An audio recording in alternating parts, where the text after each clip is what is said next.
The morning she told me she was filing for divorce, I was standing at the kitchen counter, pouring my second cup of coffee.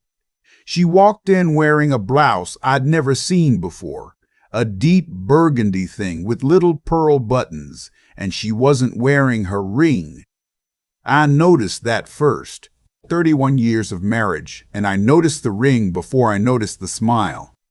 She sat down across from me and said she'd already spoken to an attorney, that she'd been unhappy for a long time, that she deserved more than what we had.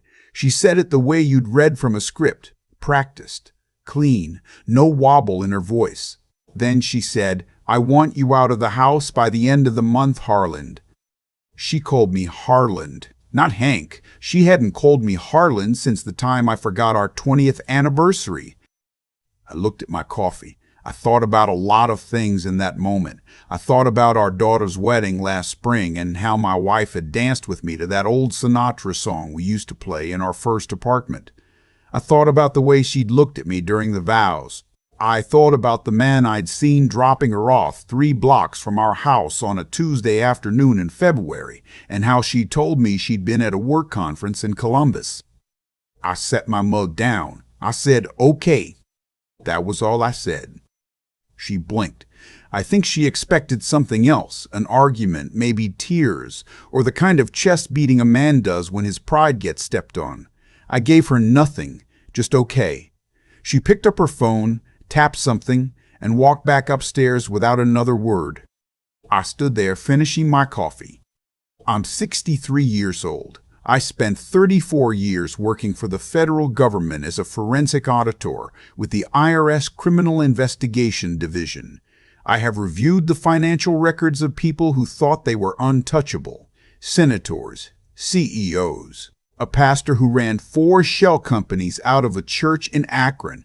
My job for 3 decades was to find the thing people tried hardest to hide. I retired 2 years ago, but that part of my brain never really clocked out. My wife, her name is Lorraine, is a regional director at a commercial real estate investment firm. She's good at her job, genuinely talented. She can read a balance sheet faster than most people read a menu.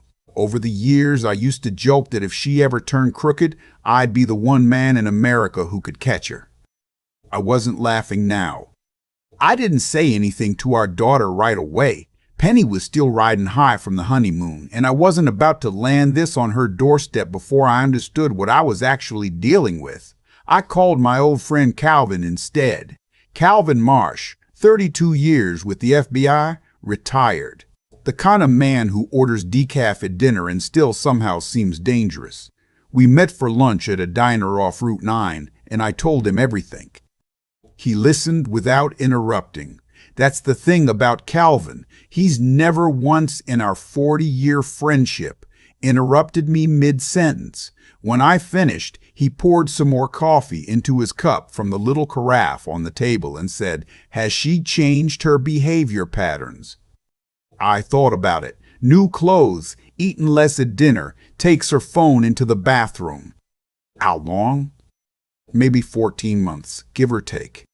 He nodded slowly. And the business side? That was the thing that had been sitting in the back of my mind like a splinter I couldn't reach. 3 years ago, Lorraine had mentioned she was being brought in as a limited partner on a development project, a mixed-use property down in Nashville. She'd put in $200,000, our money, joint savings, and said the returns would be significant. I'd asked a few questions, she'd given me a folder of paperwork, and because I trusted her and because I was busy with my own transition into retirement, I hadn't looked hard enough. I looked now. The paperwork she'd given me was clean, professionally clean, the kind of clean that takes effort. I spent 2 weeks going through it the way I used to go through the records of people I was building cases against. I pulled the LLC registration from the Tennessee Secretary of State website. I cross-referenced the registered agent. I followed the address on the operating agreement to a suite in a Brentwood office park that, when I mapped it, appeared to share a floor with the regional office of my wife's company. Then I found the name. Barton Greer, managing partner, president of the Greer Capital Group, my wife's direct supervisor. I sat in my home office for a long time after that. The house was quiet. Lorraine was at a conference in Charlotte, or so she'd said. I could see the photo she'd posted on her work LinkedIn the week before, shaking hands with some city councilmen at a ribbon-cutting ceremony. She looked happy. She looked like a woman who had a plan.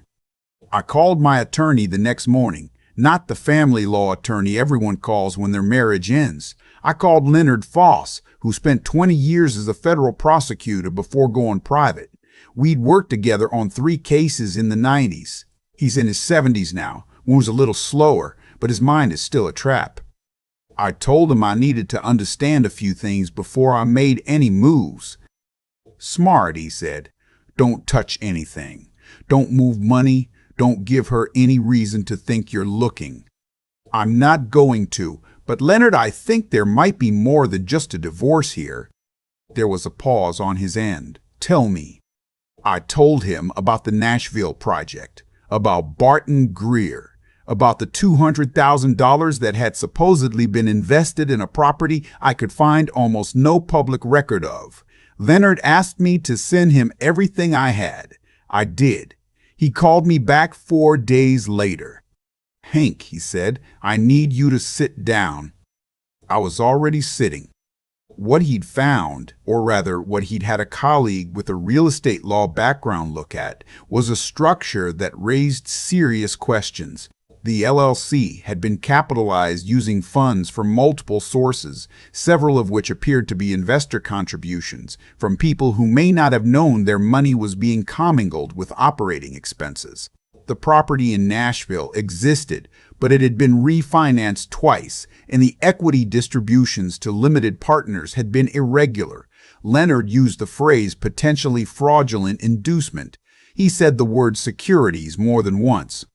He also said very quietly that given my wife's position at the firm and her relationship with Barton Greer, which was not apparently a secret to everyone at her office, it was worth asking whether she knew what she was participating in or whether she had been used as a conduit. I thought about that for a long time.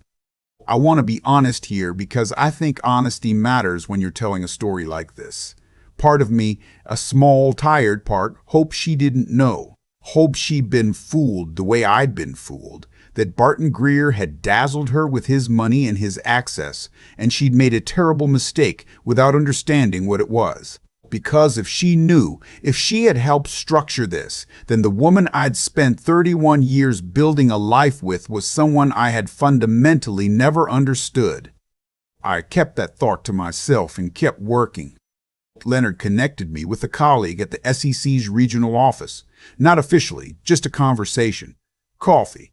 A hypothetical discussion about what certain document structures might indicate. I'd had enough of those conversations over the years to know how they go. You say just enough to get someone curious, and then you step back and let the professionals do what they do. In the meantime, Lorraine filed her paperwork. I was served on a Thursday morning. The process server was a young woman in a gray jacket who handed me a manila envelope at my own front door and said, "Have a good day," without making eye contact. I brought the envelope inside, made myself breakfast, eggs, toast, the good coffee I'd been buying since retirement, and then I opened it. She was asking for the house, 50% of my pension, half of our joint investment accounts. The Nashville property was listed among marital assets, attributed entirely to her contribution. That last part told me something important. She didn't think I knew what I knew. I called Leonard. He said, "Let her think that." I did. The next several months were the strangest of my life. Lorraine and I were technically still living in the same house during the early phase of the proceedings, something that happens more often than people think because selling or vacating a marital home prematurely can complicate asset division. She was cordial to me, almost formally polite. She made coffee in the mornings, left my cup on the counter, and went about her day. I thanked her. I went about mine. Penny called every Sunday. She knew something was wrong. She's 34 and sharp, my daughter. She doesn't miss much, but she respected that I wasn't ready to explain everything yet. I told her I was handling it. She said, "Dad, are you sure you don't want me to come down?" I told her I was sure. Then I hung up and sat in my office for a while looking at the framed photo on my bookshelf from her wedding, the one where Lorraine and I are dancing and we both look like people who still know each other. My grandson was born that November. Penny's boy, 7 pounds, 4 ounces, looked exactly like his grandfather according to Penny's husband, which I chose to take as a compliment. I drove up to be there for the birth and held him in the hospital room under those awful fluorescent lights and thought about what kind of world I was going to hand this kid when everything was sorted out. That clarified a few things for me. The deposition was scheduled for January. Leonard had advised me not to tip my hand in the preliminary filings. Lorraine's attorney, a woman who apparently specialized in high-asset divorces and had a reputation for aggressive discovery, had submitted a financial disclosure request that was thorough. Lorraine's own disclosure was less so. There were assets present that were not present. The Nashville LLC was listed in a way that obscured the structure of the investment. Leonard filed a motion requesting a forensic accountant be appointed by the court. Lorraine's attorney objected. The judge, a compact, serious man named Ogden, who had the energy of someone who had heard every variation of human weakness and was unimpressed by all of them, allowed it. The forensic accountant the court appointed was a woman named Beverly Stahl. She was in her 50s, wore reading glasses on a chain around her neck, and had the same quiet, methodical manner I remembered from the best analysts I'd worked with over the years. She requested every document. She got them. I remember sitting in Leonard's office the morning before the final hearing. He had a yellow legal pad in front of him covered in notes. He poured water from a pitcher into a glass and pushed it across the desk to me without asking if I wanted it. That's a Leonard Foss move, he anticipates. And then he leaned back in his chair and said, "Beverly's report is going in this morning." I asked what it showed. He looked at the legal pad. She found that the Nashville property investment was made using funds that originated in part from an account in Lorraine's name that received wire transfers from the Greer Capital operating account over a period of 18 months prior to the investment. Small amounts, irregular intervals, classic structuring pattern. Structuring. That's what they call it when you move money in amounts and patterns designed to avoid detection. It's a federal offense. Does she know what Beverly found? I asked. She knows the report exists. She doesn't know the specifics yet. That comes this morning. I nodded. I thought about the pearl button blouse, the careful way she'd sat across from me with her coffee and her script. And the SEC matter? I asked. Leonard almost smiled. He does that, almost. That's not ours to control anymore. We went to the courthouse.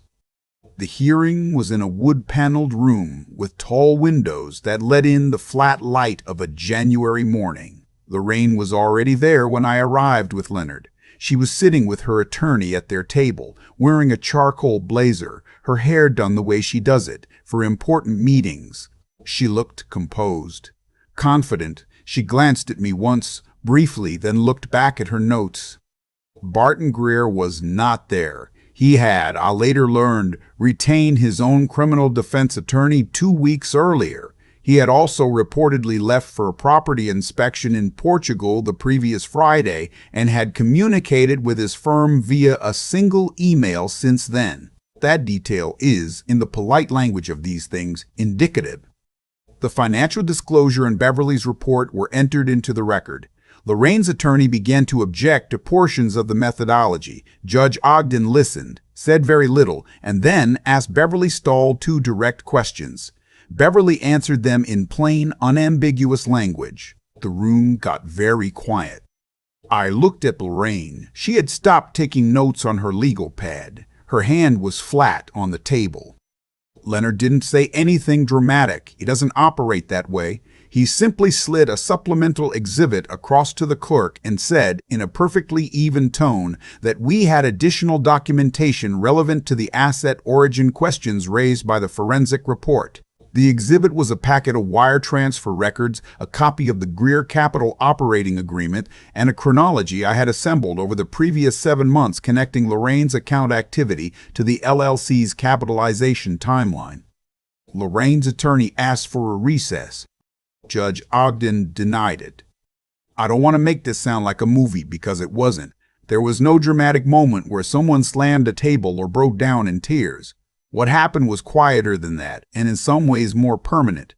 The judge reviewed the materials. He asked several questions of both attorneys. He then issued a preliminary finding that the Nashville property, along with the funds used to acquire the limited partnership interest, could not be treated as a marital asset in the conventional sense, pending further review, and that the matter was being referred to the appropriate federal authorities for evaluation of the structuring issue. Referred. That word does a lot of work. Lorraine's attorney immediately began a whispered conversation with her client. I didn't look. I was looking at my own hands on the table. Leonard leaned over and said very quietly, "We're done here for today." We walked out into the January cold together. He put on his coat methodically, one arm, then the other, and then he looked at me over the top of his glasses. "You did the right things in the right order," he said. I didn't feel triumphant. I want to be clear about that. I've heard stories like mine told in a way that sounds like victory, like the whole arc of it is building to some satisfying moment where the other person gets what they deserve and you walk away clean. It's not like that, at least not for me. What I felt standing on those courthouse steps was something more like exhausted, and something that I still don't have a good word for. A kind of grief that's specific to realizing that the person you built your life with was living a version of that life you were never fully inside of. The divorce was finalized 6 months later. The house went to neither of us. It was sold and the proceeds split, though the split was adjusted significantly in light of the asset origin findings. My pension was protected. The investment accounts were divided fairly. The Nashville property remained in legal limbo pending the federal matter, which as of this telling has not been resolved publicly. Lorraine did not go to jail. The federal investigators determined that while the structuring pattern in her account was irregular, the evidence was insufficient to establish that she had knowingly participated in the scheme versus having been used as a conduit. That determination was not my call to make. I want to be honest about that too. There was a version of me that wanted to say it didn't matter, that she should have known. But I've spent a career in federal enforcement, and I know what sufficient evidence means. The bar exists for a reason. What I know is this: she lost the house she loved. She lost the career she'd built. Greer Capital's implosion took the regional director position with it. She moved into a rental in a part of town she'd always described as not quite what she was looking for. Penny knows most of it now, not every detail, but enough. She called me on a Sunday, 2 months after everything was finalized, and I could hear her trying to hold two things at once: anger at her mother and love for a woman who was still her mother. I told her she didn't have to pick. She cried a little. I told her I was okay, and for the first time in a while, I meant it.